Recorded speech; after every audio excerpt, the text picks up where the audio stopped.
On January 28, 2020, the Hyperledger Victoria Meetup group met to discuss the math behind zero-knowledge proofs.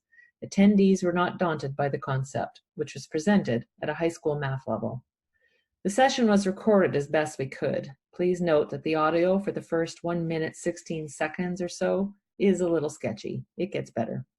So, without further ado, here is Hannah Curran from Cloud Compass Computing and the high school math behind zero-knowledge proofs. Zero-knowledge proofs, that's what we're here to talk about. So people, so the idea of this one is, I saw this at a conference a few years ago. It was presented by a professor from Japan. She did an awesome job just with a whiteboard. So Hannah here has taken the notes that were generated from that, did a bunch of research, and then put this into a presentation to give you an idea of what zero-knowledge proofs are. So starting from the beginning, cryptographic magic. We're just doing high school math, so we're not getting into the actual ideas of it. So Cloud Compass Computing, that's our organization, and we've put together this, presented it. I'm on the BC Gov team and so on. Hannah recently graduated in math statistics. So, what is a zero-knowledge proof? A method in which a proof proves something without exposing the actual data underlying that proof. So, without conveying anything apart from the fact that I know the value of the thing that I'm trying to prove. And that's it's a really important part of Hyperledger Indy. So it's used in the verifiable credential model. So this is the technology that allows you to prove something without having to prove who you are. So you can prove that you are a resident of BC without having to turn over a unique identifier for yourself, your name, your any sort of ID. You can prove that you have a BC services card, and that's all you have to show. And for some transactions, that's sufficient. And so that's the idea, is that you are in control of how much additional information you want to control. And the way they do that is starting with a zero-knowledge proof. It can also be used for things like, so correlating identifiers. So you're not exposing a correlating identifier that they can use to track you across multiple websites and things like that. So that's part of the technology.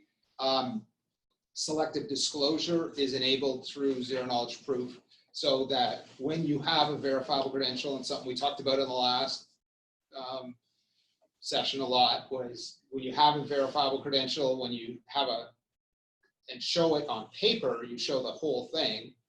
But with a verifiable credential using the technology we're talking about, you can say, prove your picture and prove that you're older than 21, but that's it, nothing else.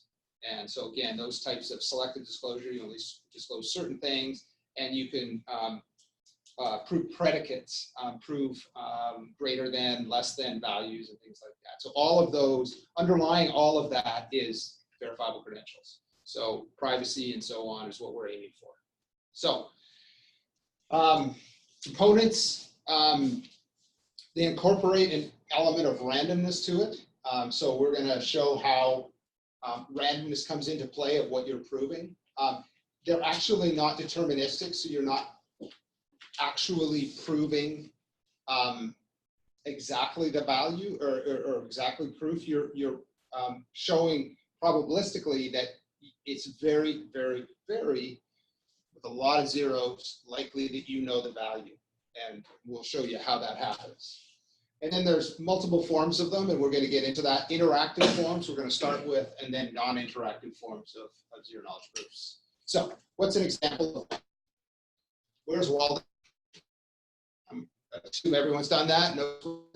So what I want to do to you is, or prove to you, is that I know where Waldo is, but I don't want to tell you where it is, because that would just wreck the whole thing. So I want to be able to prove to you, beyond a shadow of a doubt, that I know where Waldo is, but I don't want to give any information about where he is to you. The idea how to do that?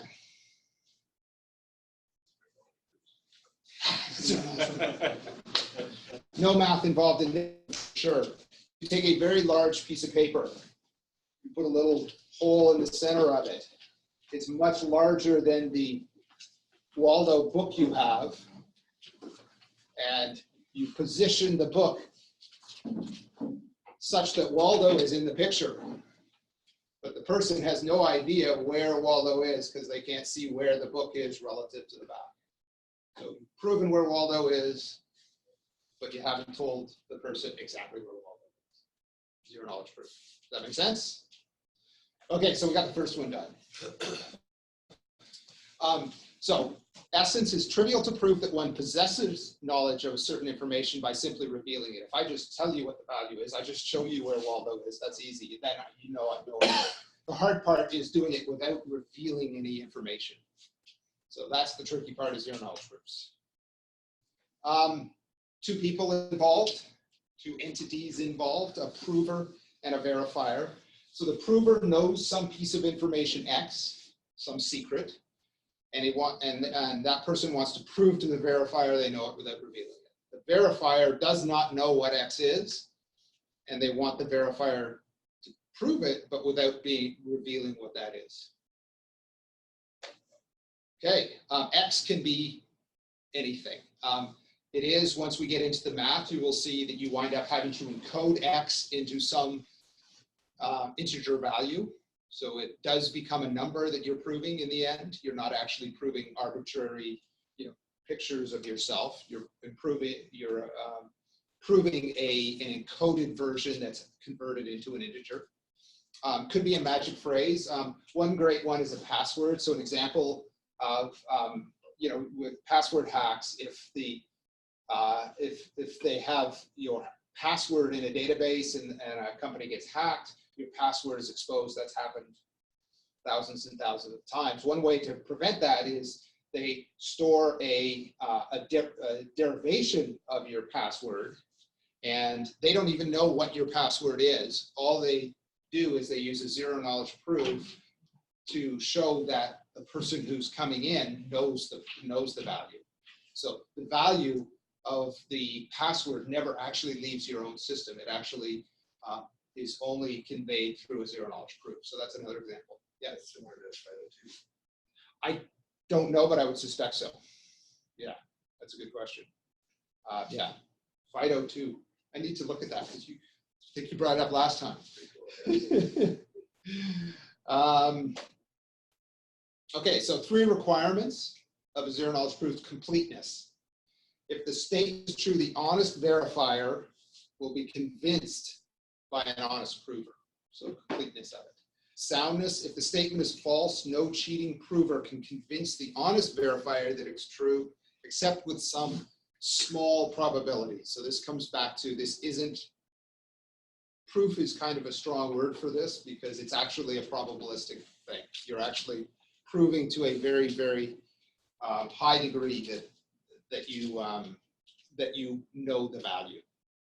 And zero knowledge means if the statement is true, you have not conveyed any information to the other party. We've talked about this, why you care, secure communications, authentication, privacy from verifiable credentials is a big thing, privacy from passwords. There's a whole host of ways that once you achieve it. Anonymity, I've got a slide of references at the end of this that I'll share. There's one really interesting paper that I found today when I was looking up stuff, which is a paper from 1998 that a guy used basically this approach for what amounted to the Zcash cryptocurrency mechanism for proving that you made the transaction without exposing any information of yourself. So this ability to use cash on the internet using this approach. Okay, so now we get into the high school math. Are we ready? So who did well in high school math? Okay, do you remember it? Functions, exponents, modulos, and primes. That's what we got to know in this. So a function. What's that? If you explain in Italian, I can follow. Okay. I'm not sure now. Okay, a function. A function is an an equation where you can plug in a value x and get one result back.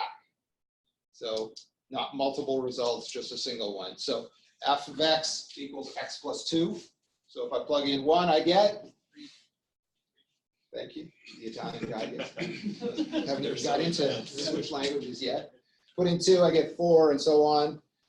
X squared plus 1,000, y equal, various ones, various ways of representing it. Normally it's f of x, but the y form is just saying the result is y. When you start doing this, you write a little table of here's the x value, here's the resulting y, and so on. So functions. Inverses. The inverse of a function is one that reverses is another function that reverses the original one. So if I start with a simple equation like y equals x plus 2, I can do some flipping around of values, and I get x equals y minus 2. And that is the inverse function. Okay? What we want is one of these that's essentially impossible to invert. That's what we're looking for. So the reverse of the one you see on the screen. You want one where it's really easy to convert to get y from x. Do the one-way calculation, but coming the other way is virtually impossible. Okay, that's 1. 2, exponents. Familiar with exponents? 2 to the 3 is 2 times 2 times 2. X to the 5. I'm multiplying x by itself 5 times. Familiar with that? Okay, we're doing well. We got 2 of them done. People are nodding. Laws of exponents, that gets a little trickier. X to the 0 is always 1. X to the 1 is always x. And this is the really important one we use here. XA times XB equals x to the A plus B. And that's actually one we're going to play with a lot. So that's shown out here. 2 to the 3 times 2 to the 2. So we've got 2 to our 3, 2 to our 2. If we take away the braces, we get 2 to the 5th, which is 2 to the 2 plus 3 plus 2. Hey, it works. One more, x to the A to the B is XA times B. These are the ones we're going to use to actually a lot to do the zero knowledge proof. Okay. Modulo. Do you guys remember modulo? Modulo is basically doing division and then you get the remainder, and that's your answer. So you do the division instead of continuing on to decimal places and so on. You just take whatever the result is, and that's the answer instead of the number. So you do 5 divided by 7, or 5 is into 17. 3 times, you get 2 left over. Instead of continuing on to decimal places, 2 is your answer. So 17 modulo 5 is 2. Another way that people look at the clock. So if I start at 12 o'clock and say I've got 27, I just count 27 ticks around the clock, and wherever I stop is the modulo. So 12, 24, 26, 25, 26, 27 modulo 27 modulo 12 is 3. And this is, and you can see why this is a very useful function, because you can come up with some large number and then modulo it, and you know it's going to fit in this range, but where in that range is going to be fairly random, which is where we're going. Okay, modulo, we got that one. Last one, primes. We know what a prime number is? Number that can be divided by itself and 1 and nothing else. I know when we started to get into this, as you'll see, the prime numbers we deal with are a little larger than these when we get into actual zero knowledge proofs. So those are all of the functions we're going to need for math, the high school math concepts we're going to need. That's it. Cool. RSA Diffie-Hellman. I was asking this earlier. Have people heard of Diffie-Hellman? So Diffie-Hellman is what you do 1,000 times a day when you use a browser. Diffie-Hellman is a key exchange that allows you to encrypt a browser session.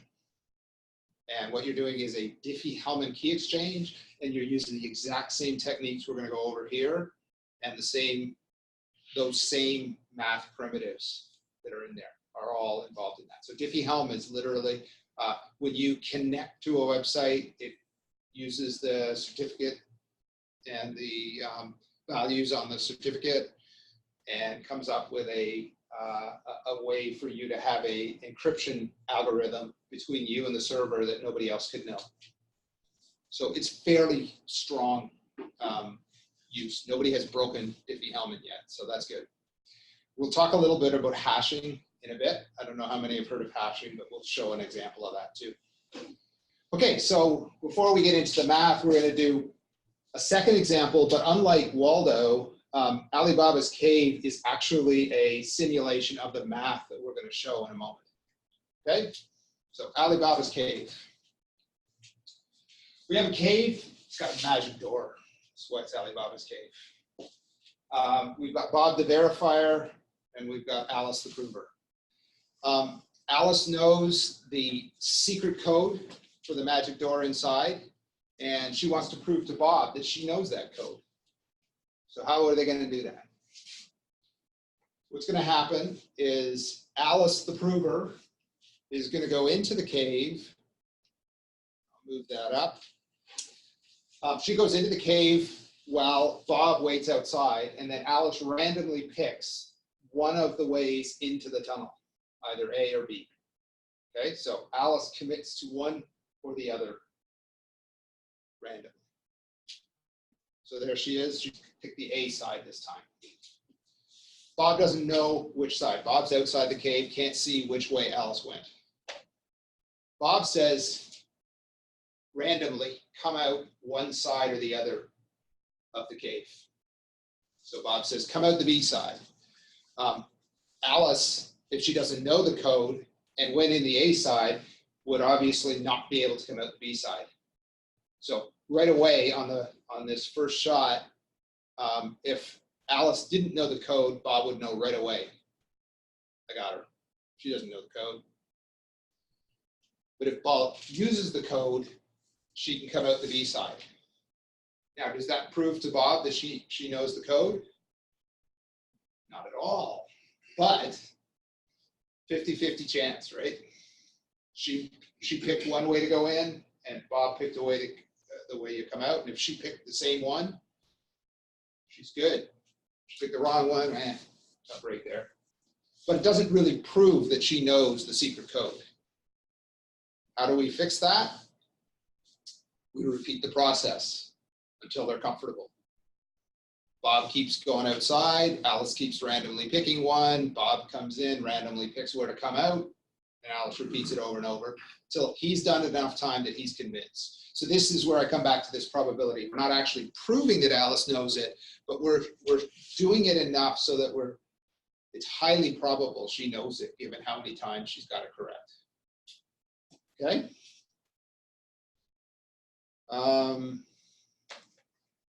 So there's the rounds that they go through.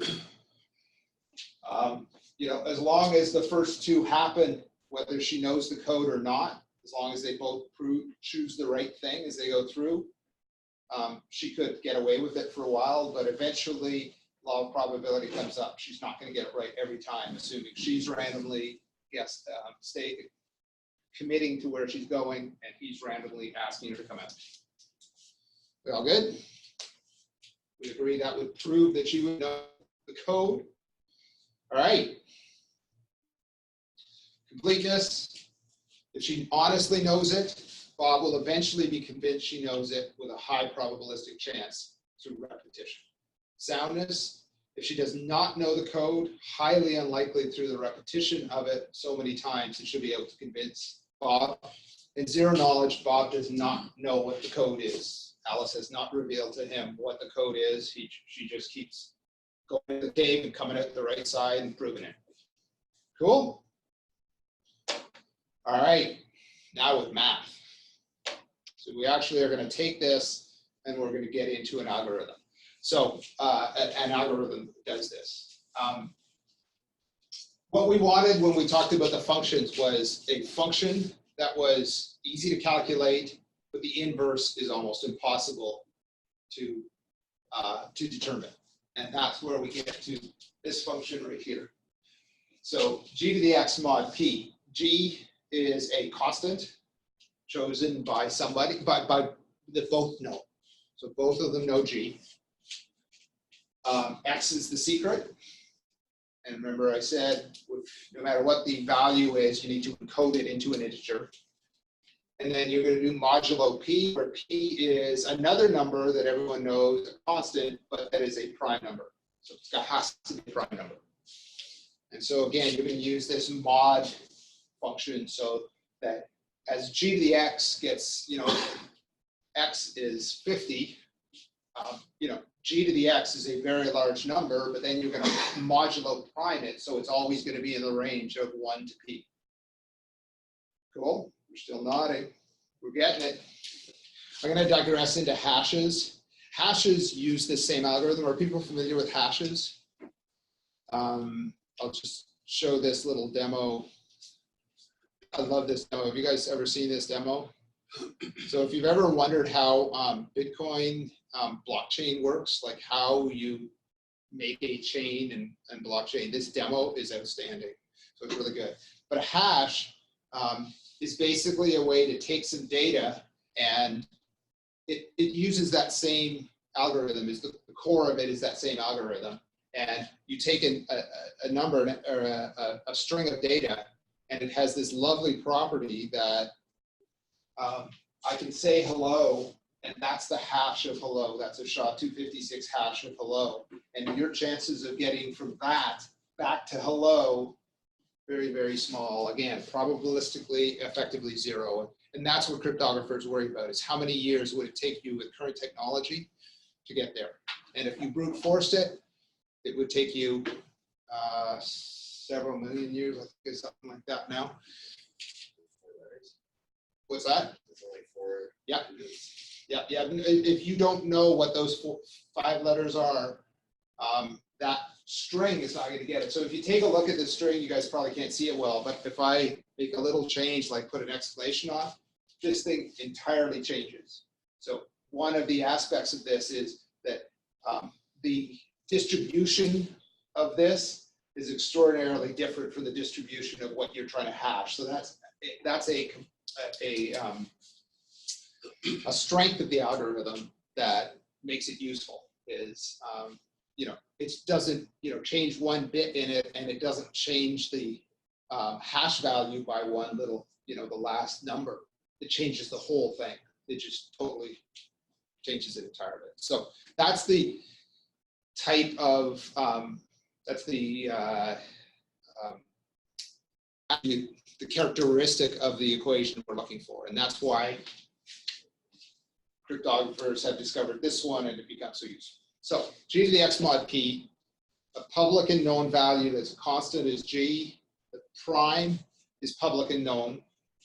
F of x is the value that comes out of processing this with some given value x. F of x, I can tell you it, and you will not be able to get x back. That's what we're looking for. Okay? So in the steps here, Bob and Alice agree on G and P. So they agree up front. We're going to use G, this constant, and P, this prime. We're going to go forward. They both know which prime, not just that it's a prime. They know exactly the the value of that constant. Exact value of that constant. They both know. Alice knows X. Alice and Bob both know F of X. It's fine for Bob to know F of X because you can't reverse it. So Bob can know F of X. So the example in a password, remember I told you that password example, the website would hold F of X and not know what the password actually was, and they would be using a zero knowledge proof for somebody that would prove they know the password by using an algorithm like this. So everyone knows F of X. In a verifiable credential situation, F of X is stored in the verifiable credential the verifier can see. Okay? Alice generates a random number R, which she keeps to herself, but she also generates an f of R that she shares with Bob. This is her committing to which way is she going to go into the cave. That's the analogy with the Alibaba's cave. Okay, so she's now committed to a value which has the equivalent of walking down one of the paths of the cave. Bob randomly sends Alice a value C, which is in this case going to be a 0 or a 1. This is Bob saying, hey, come out B. That's the equivalent in the Alibaba's case. Alice defines a new variable, V R plus X times C, and we'll talk about why it's X times C. In this case, 0 and 1, we've only got 2 options. So obviously, you know, I didn't put this as a requirement, but I think you know this. X times 0 is? X times 1 is? X. Okay, so she defines a new variable, V, which is either R if C is 0, or 1, or R plus X if it's 1. Okay. That is, and then finally, so Alice shares back that information. Bob does a calculation, f of R times f of X to the C, and confirms that equals f of B. This is where we get into our fun. This is actually the whole thing right there. It's that. If the left side matches the right side, Alice passes. How does this work? We're coming back to the laws of exponentiation. So f of R times f of X to the C is the equivalent of G to the R mod P, G to the X mod P to the C. If you go through this side and you use the laws of an exponentiation, you wind up with the same sides, the things that is equal to the same sides. So Bob has not found out what R is. Bob has not found out what X is. But with the things he does know, he can calculate both ways. And as long as they match, and he knows that R and X, Alice must know what to do. Did I get there? That was a big stretch on this one. Interesting. So on this side of it, you've got G to the R mod P, G to the X times C. And then with our laws of exponentiation, we get G to the R plus X times C. So those are just applying those laws. And that's the same as what we get over here. G to the V, well, if you remember, V is simply R plus X times C. So that one's just a straightforward. The f of V is just a straightforward, it's the same thing. Those two have to come out the same. If those do come out the same, then Alice knows X. Now, if C was 0, the X's kind of drop away. And that's the Alice got lucky. All he asked was a simple question that didn't depend on X. But if C is 1, then X does come into play. Okay? Keeps asking that over and over. That's kind of, so now let's do it with the math, with actual numbers. So this is where we take X. So you can see these. Value of X is 4, which is a constant. G is 5, a constant. Our prime we're going to use is 17. So doing the math on f of X, we get 13. R, again, Alice only knows R, doesn't tell. That's a 7. F of R is 10. Bob can know that. That's all good because you can't reverse it. Finally, Bob picks a 0 or 1. The value of V depends on what Bob picks. So it's going to be one of those two. So if we look at case C equals 0, you can go through the math here, but you wind up with both calculations winding up with it's 10. And this is the case C equals 1. All operations are done, as I say, modulo P. At the end of it, all operations wind up having to get applied as modulo. So the total trick in this and the total trick in Diffie-Hellman and all of these is you can do this calculation by providing the providing a value that combines these, and when you do the exponentiation rules, you wind up being able to calculate it multiple ways without exposing the inside information. That's the cool part of this, and which kind of blew me away when I discovered this. That's all it is. It's just doing that.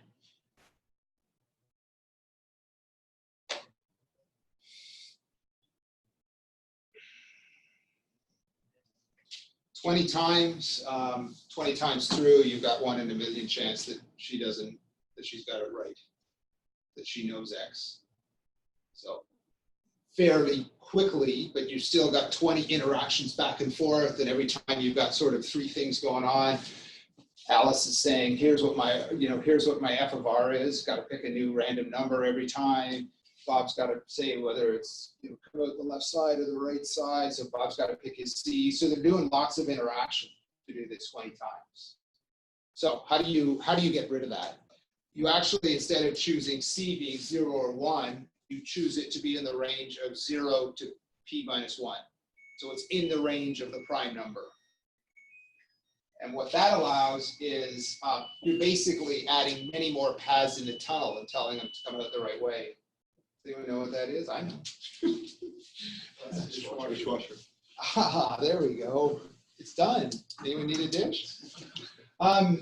So it reduces the number of iterations necessary. I didn't quite figure this out, but Professor Sacco, when she did this, pointed out that basically each bit is an instance of a 0 and 1 that you're doing. So depending on how large that value is you're using, you're getting many iterations at a time. So that allows the probability to happen. You still have lots of going on back and forth. And what we want to get it down to is we want a simple request response process. Bob requests proof. Alice gives the value that is the proof, and then Bob verifies it. So you can do it in a web request response. So that's what you really want to do. So instead of using repetition to reduce probabilities, we use randomness. That's how it's specified. The way they can do that, this summarized it briefly. I've got a link to this a little more on it. But basically, instead of Bob specifying the C up front, and the C, Alice can't, Bob needs to commit to the C after Alice commits to her random number. So he can't pick it out ahead of time, because then she could choose a number that would be appropriate for it. She could attempt to cheat. So what Bob provides is a hash function with a random number associated with it. Alice uses that to define what C is by using a hash function based on the R that she chooses. So she can choose a random number, and then this hash function kicks in, which uses f of r. So it's basically, again, another random number based on a random number. So that's random. So Bob can still know C, but it has sufficient randomness to it. I believe the I, I'm not sure of this. I meant to take this out. So there is a component necessary when you do this in actual interactions, which is you always want to have an extra piece of randomness so that somebody can't just listen in and then repeat the answer back and be able to do it. I'm not certain, though, that the I is serving that purpose in this case. So I'll probably take that one out until I really know. But that is an important aspect of this, which is you don't want, this is another attack vector, which is I listen to your conversation, and then when a proof is requested, I can just play back what you said, and then I can tend to know it. So especially when it's non-interactive, you just request response. Okay? We've talked about this before. X doesn't start out as a number, but it has to be converted to 1. So you encode it using some function. We've actually been talking about this on the Hyperledger Aries calls lately, is what algorithm do you use for the encoding? And because the person who issues the credential is going to use some verifier, all the verifiers, because there could be many verifiers, they have to know what algorithm was used. So that's a thing you need to do. In ZKPs, they include both the raw value, so people can see what the human consumption, human consumable value could be, but they also need to provide the encoded value. The other thing is numbers. The numbers we're talking here are pretty big. So that is a typical one that would be used in a ZKP. It's large. I don't even know how big a number that is. And this is what the constant G would look like.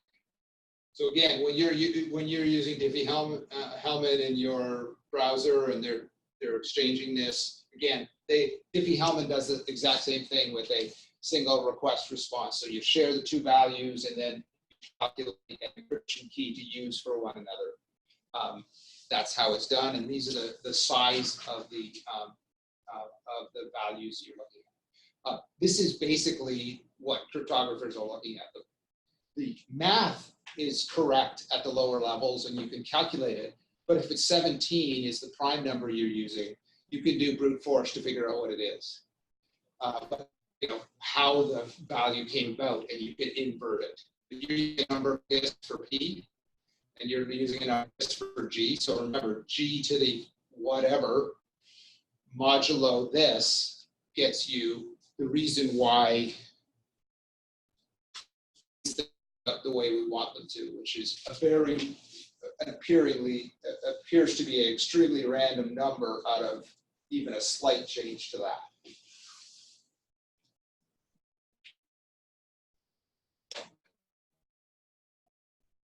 That's all. With references, lots of interesting references included. These are called CL signatures for Jan and Anna. I've actually, I'm on the Sovereign Technical Governance Board with Jan. So I actually have been on call with this, who invented this in 2001 and so on. It's kind of cool. There's a bunch of this. This is the 98 paper that I found that talks about blinded signatures to be used for payments. So this is like, 10 years before Bitcoin was thinking of these things and that. So this is the roots of where Bitcoin came from. Code, Java and Rust implementation. So if you want to look at those. This Sovereign presentation is one we looked at a bunch in following this. Mike Lauder did it, but there is a whole section at the bottom where he goes into all of the full-on cryptography math theorems, the deeper theorems that with all of the symbols used in the various math, that it just blows me away. But somebody has watched, so I was talking to someone today who watched the presentations, that it actually flowed pretty well, and you could actually follow along, kind of like the simple example we use and get there. So it's all about G to the X mod P. That is all cryptography comes down to G to the X mod P. That's all you need to know. And then various rules of exponentiation. That was my fun foray into zero knowledge proof. Any questions?